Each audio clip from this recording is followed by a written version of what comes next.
আপনাদের বলি সময় বেশি নাই। এই দেশের মানুষ অপেক্ষা করে, কিন্তু বেশি দিন অপেক্ষা করে না। জনগণের ক্ষমতা যে কত কিরকম হতে পারে সেটা হাসিনা টের পেয়েছে, যে পিছনের দরজা দিয়ে তাকে পলায়ন করতে হয়েছে। দেশে গণতন্ত্র ফিরিয়ে আনতে যত দেরি হবে দেশের সংকট তত বাড়বে, গণতন্ত্র তত প্রশ্নের সম্মুখীন হবে, সার্বভৌমত্ব তত প্রশ্নবোধক হবে। আমরা দেখলাম 5ই আগস্টের পরেও এই ক্রান্তিকাল আর কাটছে না, বরঞ্চ এটা আরো গভীর হচ্ছে। শেখ হাসিনা, আপনি গণতন্ত্রের পথটা বন্ধ করেন না। সরকারে যাওয়ার, সরকার থেকে নামার, কিন্তু তিনি শুনেন নাই। তিনি নিজেই বলেছিলেন ক্ষমতা থাকলে নামাও জোর করে। যারা এই বাংলাদেশকে নিয়ে এখনো বিভিন্ন রকম ট্রিটমেন্ট করছেন, কিরকম গণতন্ত্র, কতটুকু গণতন্ত্র, কতটুকু সংস্কার, কোন নির্বাচন কিভাবে হবে, কারা আসবে, এই যে যারা বিভিন্ন রকম বসে খালি সংস্কারের চিন্তা করছেন, সময় বেশি নাই। তাই বলবো, এই সরকারকে আমরা এনেছি, আমরা চাই এই সরকার সফল হোক। তার সফলতা একটাই, একটা গ্রহণযোগ্য নির্বাচনের মধ্য দিয়ে একটি নির্বাচিত সরকারের কাছে ক্ষমতা অর্পণ করা। এটাই আপনার একমাত্র কাজ, এটাই আপনার সফলতা।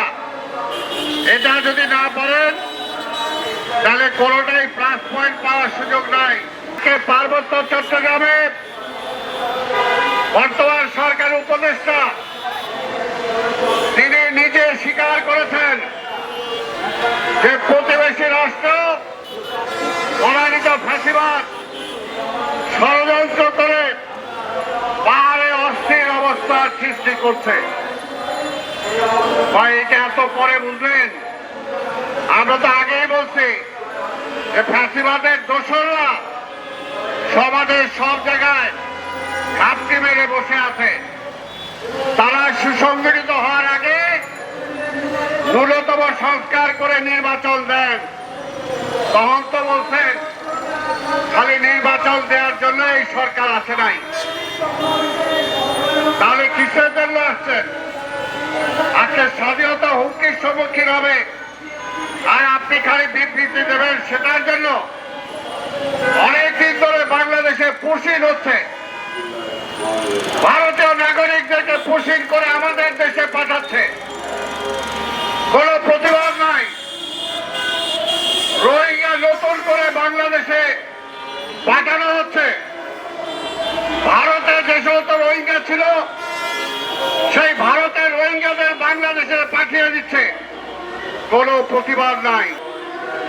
পরিষ্কার ভাবে হুমকি দিচ্ছে আমাদের পার্বত্য চট্টগ্রামকে নিয়ে দীর্ঘদিন ধরে যে ষড়যন্ত্র, এই ষড়যন্ত্রের নির্যাতন আবার আমরা নতুন করে দেখতে পাচ্ছি। সেটার বিরুদ্ধে এই সরকার তেমন কোনো ভূমিকা নিতে পারে নাই। শহীদ রাষ্ট্রপতি জিয়া রহমান যদি পার্বত্য চট্টগ্রামে সেই সময় আমাদের এই দেশের নাগরিকদের সম অধিকার না দিত, জায়গা নেওয়ার অধিকার না দিত, তাহলে এতদিনে পার্বত্য চট্টগ্রাম আমার থাকতো না। তাই বলতে চাই, দেশের মধ্যে দেশ হয় না, দেশের মধ্যে দেশ হয় না। দেশ একটাই, বাংলাদেশ। বাংলাদেশের প্রতিটি নাগরিকের পাহাড়িদের যে অধিকার আছে, আমারও অধিকার আছে।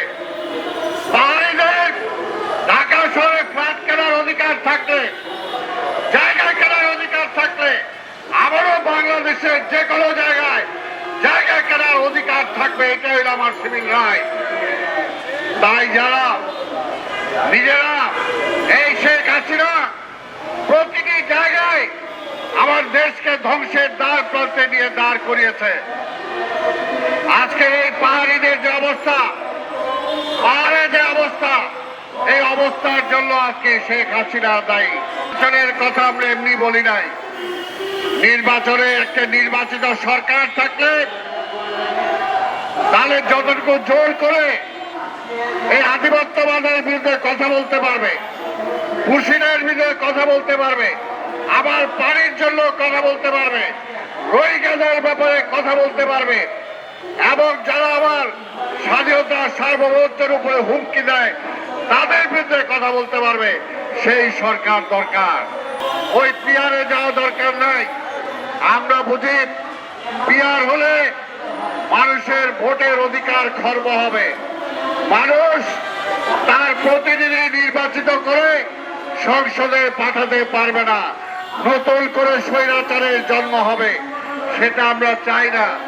আরেকটা হলো একটা ঝুলন্ত পার্লামেন্ট হবে, যে ঝুলন্ত পার্লামেন্ট আজকে পুশিনের বিরুদ্ধে কথা বলতে পারবে না, রোহিঙ্গা প্রত্যাবর্তনের কথা বলতে পারবে না, আবার চিটাগাং বন্দর যদি দিয়ে দেয় সেটার জন্য প্রতিবাদ করতে পারবে না। তাই দরকার একটি শক্তি